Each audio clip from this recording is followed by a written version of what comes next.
Bien, il y a une chose dont les gens se plaignent très souvent, c'est d'avoir mal ici.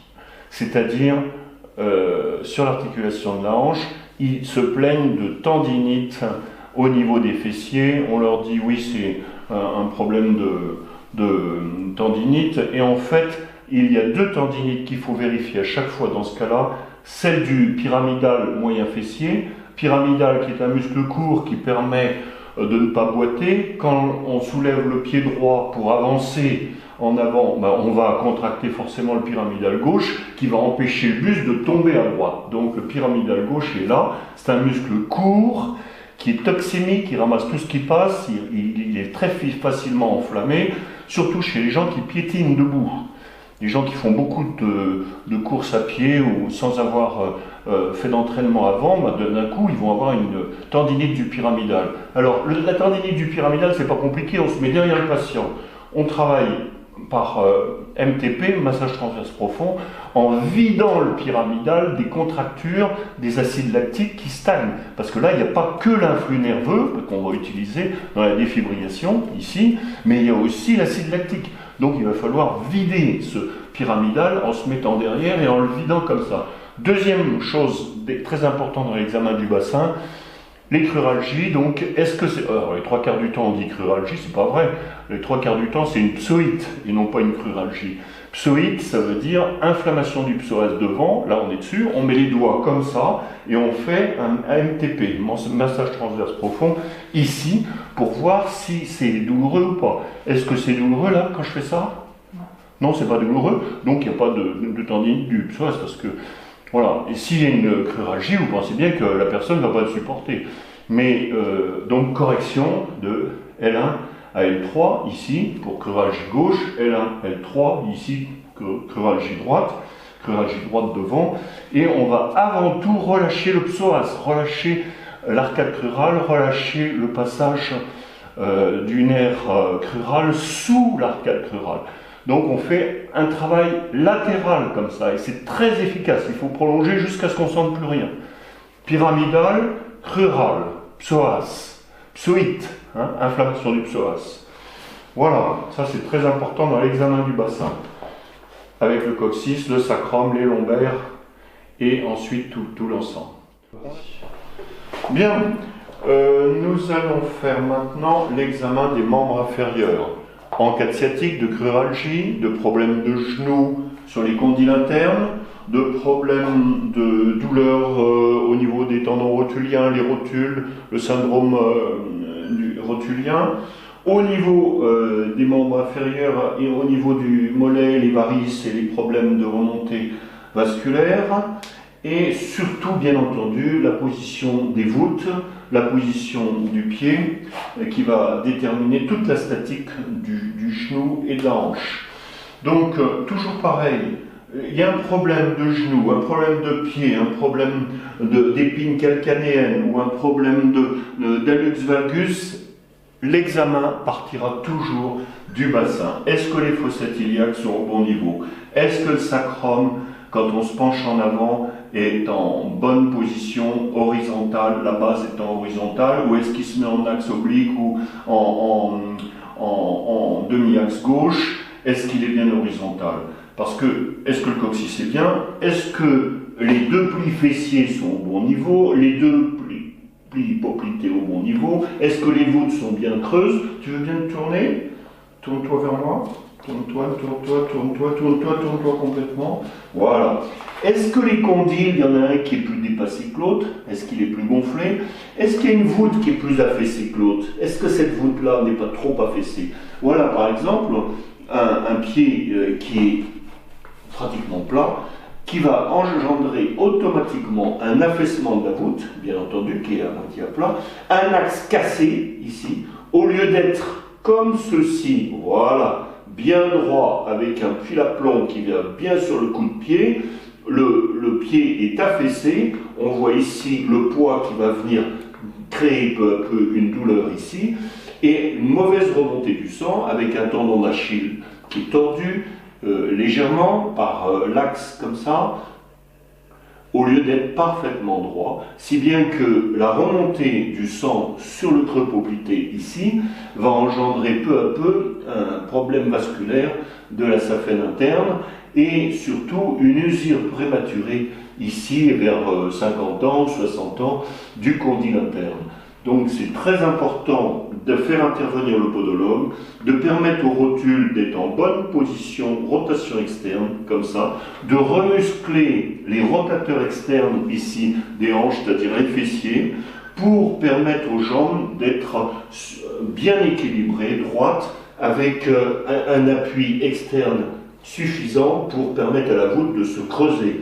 Si on laisse la voûte s'affaisser, nous avons l'hallux valgus qui se forme ici, par appui trop fort sur le premier orteil, une usure prématurée ici, une mauvaise remontée vasculaire, et puis une cambrure qui va augmenter.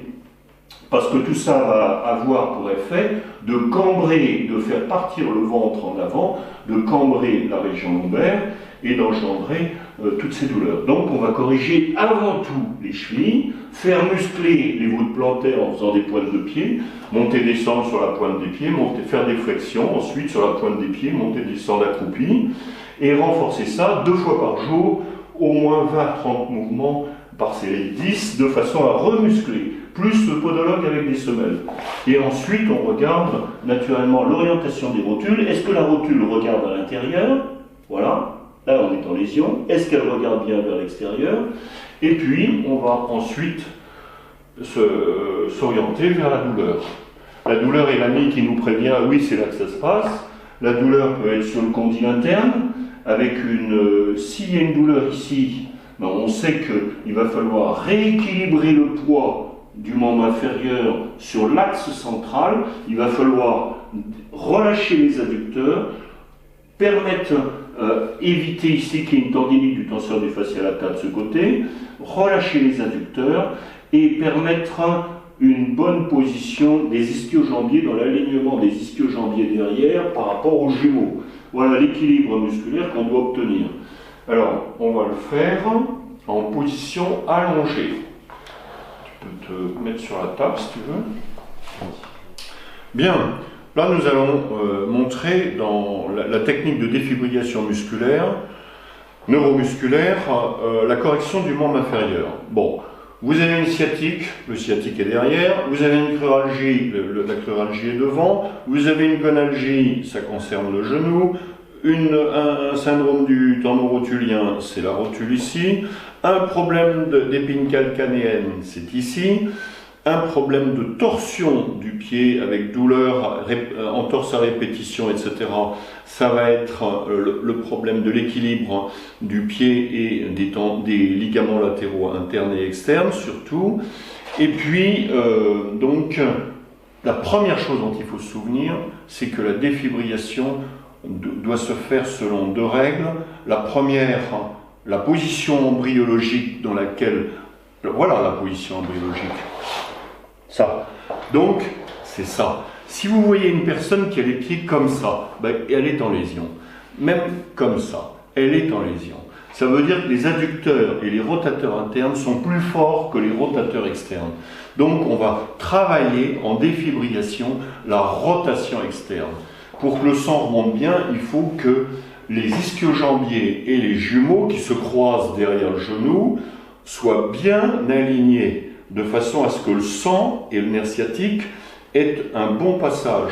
Si je suis en torsion interne, eh bien ça fait ça, la lumière se ferme, et à ce moment-là, le sang passe très mal, gonflement du mollet, cellulite sur le tendon d'Achille, et peu à peu, épine calcanéenne, et tous les petits problèmes qu'on va retrouver dans l'avant-pied, avec torsion du pied, hallux valgus, etc. Donc, on va aller en rotation externe. Donc, la première chose, on va montrer au patient comment relâcher les adducteurs. Relâche ton genou, laisse descendre, descendre, descendre. Voilà la posture qu'on doit faire tous les jours dans son lit, pendant 3-4 minutes, et relâcher les adducteurs. On relâche les adducteurs par percussion, défibrillation, en allant de la branche pubienne, c'est-à-dire de l'aine vers le condyle interne, tout le long des adducteurs. On va décoincer en y consacrant suffisamment de temps, au moins 5 à 10 minutes, de façon à permettre au genou, à l'influx nerveux qui tend comme ça les adducteurs, de se relâcher et de laisser partir le genou en rotation externe. Quand la jambe va se réallonger, vous voyez là on la voit en lésion, là, elle est à l'intérieur. Quand la jambe va se relâcher, eh bien automatiquement le pied doit être comme ça. Le sang remonte bien et à ce moment-là les problèmes vont peu à peu se détendre. Alors qu'est-ce que je fais pour permettre aux ischio-jambiers de se relâcher et d'être dans le bon axe? En général, dans les ischio-jambiers, il y a ici le demi-membraneux et sur l'extérieur le demi-tendineux. C'est le demi-tendineux qui se tend parce qu'il répond à la tension des adducteurs. Le demi-tendineux se tend et si je mets mes doigts entre les deux, il doit y avoir une gorge profonde qu'on doit recréer par vibration, défibrillation tout le long, de façon à permettre au sang et au nerf sciatique de ne pas être comprimé. Il faut que le sang puisse remonter, parce que sans ça, le mollet va gonfler, le genou va faire mal, etc. Tous les problèmes d'arthrose, même si on ne veut pas accepter que l'arthrose est un problème circulatoire au départ, l'arthrose est un problème de cartilage, de multiplication anarchique des cartilages, mais c'est dû à une mauvaise remontée et une mauvaise statique, une mauvaise remontée du sang et une mauvaise statique du genou. Donc première chose, on rétablit la gorge entre les ischio-jambiers pour permettre au sang de passer. Il faut se souvenir que le grand trochanter, c'est-à-dire l'extrémité du col du fémur ici, est un point de compression qu'il faut relâcher par défibrillation. De même le condyle interne. Voilà. On défibrille soi-même en position externe, comme ça, les adducteurs, et en position assise, on va défibriller, parce que là c'est pas très commode pour atteindre le genou, on se met assis en appui, et on va défibriller l'aine jusqu'au condyle interne. Et on va relâcher complètement, peu à peu, cette tension très forte des adducteurs, qui sont des muscles très puissants, qui tiennent le genou à l'intérieur. Les rotateurs externes sont moins puissants qu'eux, et c'est toujours le problème, quand on voit les gens marcher dans la rue, comme ça, ou avec un pied légèrement à l'intérieur, ben ça c'est dû à ça. Voilà, donc ça va amener une lésion peu à peu des ligaments du genou et une mauvaise remontée circulatoire et des problèmes de hanche, arthrose de hanche, l'arthrose de hanche va s'installer, l'arthrose du genou, etc. Donc, première chose, assouplissement et ensuite défibrillation des ischio-jambiers. Après, une fois qu'on a fait ça, on va défibriller le condyle interne, ici. Très important pour permettre... Voilà, alors il y a des gens... Si c'est trop douloureux, ben on va doucement, c'est pas la peine de faire mal, on va doucement, on ne doit pas franchir la limite de la douleur, le seuil de la douleur. Et on va aller ensuite tout le long des jumeaux, le long des crêtes tibiales, de façon à relâcher ici le solaire derrière, en avant des jumeaux, et ici les péronniers latéraux qui sont des muscles très importants qui permettent la rotation externe du pied et qui répondent à la tension des adducteurs. Voilà, en diagonale, on va relâcher tout ça qui est très tendu et douloureux. Parce que le pied faisant ça, ça met en tension les péronniers latéraux qui sont rotateurs externes. On relâche par défibrillation. On relâche l'ensemble et on va permettre peu à peu au genou d'être bien irrigué, au mollet de se dégonfler. Ici, le tendon d'Achille doit être bien sec, il ne doit pas être entouré de cellulite ou de stagnation lymphatique, il faut. Et ensuite, la voûte plantaire. La voûte plantaire, très importante, va nous permettre de remonter les tissus. On sent, là chez toi ça va bien, on sent chez les gens qui ont le pied plat une boule dure ici et une compression ici qui va déclencher peu à peu une épine calcanéenne. Voilà, le pied, eh bien c'est pareil, il faut le défibriller sur le dos du pied jusque sur le gros orteil pour empêcher l'axe ayant tourné dans l'intérieur de créer des amas d'influx nerveux sur la partie interne.